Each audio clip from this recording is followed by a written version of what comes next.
మాట్లాడకూడని భాషలో ఒక రాష్ట్రానికి ముఖ్యమంత్రిగా కాకుండా ఒక వీధి మనిషిగా బదారు రౌడీ మాదిరిగా ఓటుకు నోటు కేసులో అడ్డంగా దొరికి 50 రోజులు చిప్పకూడు తినొచ్చి 86 కేసులతోటి ఇప్పటికీ ఇంకా నువ్వు ముఖ్యమంత్రిగా చలామణవుతుంది. ఆఖరికి హార్వర్డ్ యూనివర్సిటీకి పోయి అమెరికాకు పోయి అల్లా 10 రోజులు నేర్చుకున్న చదువుకి ఇక నన్న బుద్ధి వస్తుందేమో అనుకున్నాం ఈ మూర్ఖునికి. యూనివర్సిటీకి పోయి వచ్చినాక ఇంకా కుక్కతో ఒక వంకర అనేది మళ్ళా పాత సామెతలు గుర్తు చేసిండు.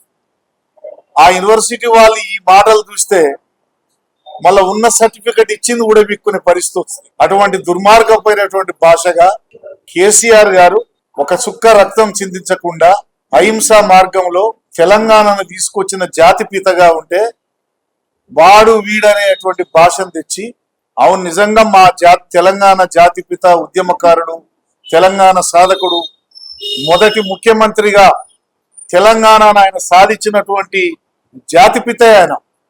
అటువంటి జాతిపితే లేకుంటే తెలంగాణ వచ్చేదా? నువ్వు తెలంగాణ పిసిసి ప్రెసిడెంట్ అయ్యేవాడివా? ఇవాళ తెలంగాణకు ముఖ్యమంత్రి అయ్యేవాడివా? ఆలోచించు.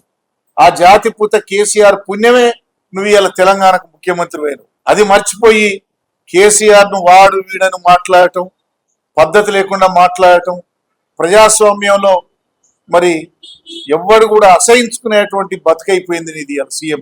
మామూలు గ్రామీణ ప్రాంతాల్లో ఉన్నటువంటి మామూలు వ్యక్తులు కూడా వాళ్ళ కాంగ్రెస్ పార్టీ నాయకులు కూడా ముక్కు మీద వేలేసుకొని ఇటువంటి భాష మేము ఎన్నడూ లేదు, మాకేదో పోయేగాలం వచ్చింది కాంగ్రెస్ పార్టీకి, రేవంత్ రెడ్డి పుణ్యాన్నే కాంగ్రెస్ పోతుంది, మళ్ళా మేము ప్రతిపక్షం అవుతాం అనే పరిస్థితి వచ్చింది. ఇవాళ మిర్యాలు కూడా వచ్చినావు ముఖ్యమంత్రిగా. ఓ అభివృద్ధి కార్యక్రమానికి వచ్చినప్పుడు ఓ 1000 కోట్లు మిర్యాలు కూడా నియోజకవర్గానికి ఇస్తాం, లేదు మిర్యాలు కూడా టౌన్ ప్రచారానికి వస్తే ఓ 200 కోట్లు 300 కోట్లు ఇస్తాం అని చెప్పిన వారి వారు లేదు.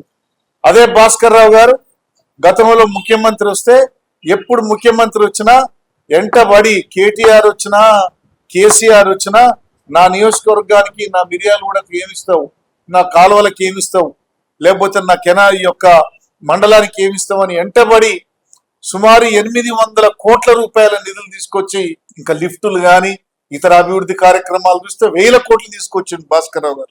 అటువంటి మంచి మనిషిని వయసు అనేటువంటి వయసు కూడా చూడకుండా నీకంటే వయసులో పెద్ద వ్యక్తి, సీనియర్ నాయకుడు, 2 సార్లు శాసనసభ్యునిగా గెలిచి ప్రజల ఆమోదంతో పరిపాలన చేసినటువంటి వ్యక్తిని పట్టుకొని అనగూడని మాటలు మాట్లాడతావా నువ్వు? భాస్కర్ రావు గారి పద్ధతికి భాస్కర్ రావు బెదిరిస్తే వాళ్ళకి అభ్యర్థులు దొరకలేదట, సిగ్గుపడాలి. అయితే మీరు భాస్కర్ రావును హీరో అని మీరే ఒప్పుకుంటారు కదా, బదనాం చేస్తుంది కదా హీరో అని. అటువంటి పరిస్థితి మీరు కొట్లాడుకోక భాస్కర్ రావు గారి మీద నువ్వు మాట్లాడిన భాష చూసి అందరు ముక్కు మీద వేలేసుకుంటారు. ఒక సీనియర్ నాయకుని పట్టుకొని భాస్కర్ రావు గారు అని ఆయన వ్యక్తిగతంగా కూతలు గీయటం, ఆడించి నిన్ను ఖమ్మానికి వారదవుతా ఏం నీ తాత జాగిరా? భాస్కర్ రావు అన్న మరి ఖమ్మం మా తెలంగాణ కానీ మరి నువ్వు నీ పక్కన నిలబడ్డ ఎమ్మెల్యేది ఎవరే? పలనాడు నీది, ఎక్కడో మరి ఆంధ్ర, మరి ఆయన పల్నాడు ఉరికిస్తావా? ఏం మాటలు అవి? భాస్కర్ రావు గారు ఎవరి దయాదాక్షిణ్యంతో ఈ జిల్లాలో రాజకీయాలు చేయలేదు. ఆయన సలహాలతోటే అన్ని స్థాయిల్లో అందరు కూడా ఉన్నారు. జానారెడ్డి గారు బూట్లు కూర్చున్నాను, మేము కాదని నువ్వు దూడిచినావు. అయ్యాల ఇన్ని పార్టీలు మారి నువ్వు దూడిచినావు.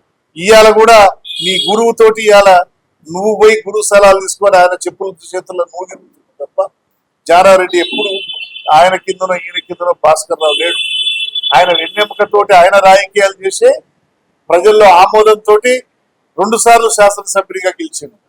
సరే మన్నంటే గాలివాటంగా అందరూ ఓటములు గెలుపులు సహజం, అది వేరు. కానీ ఇటువంటి నోటికి అద్దుపద్దు లేకుండా మాట్లాడేటువంటి భాష మానుకో రేవంత్ రెడ్డి. నీకు ఇక ప్రజలు బుద్ధి రాదనుకునిగా నువ్వు మొన్నటి యూనివర్సిటీకి పోయి అమెరికా పోయి ఇంకేదో పోయి వస్తే ఇంకేదన్నా బుద్ధి నేర్చుకుంటేమో పద్ధతిగా ఉంటాడేమో అనుకున్నాను తప్ప నిన్ను ప్రజలు క్షమించరు. రాబోయే రోజుల్లో నీ మాటలకు నిరసనగానే ఇయ్యాల రేపు మిర్యాలు కూడా టౌన్ లో బ్రహ్మాండమైన మెజార్టీ తోటి మా కారు గుర్తు గెలుస్తుంది.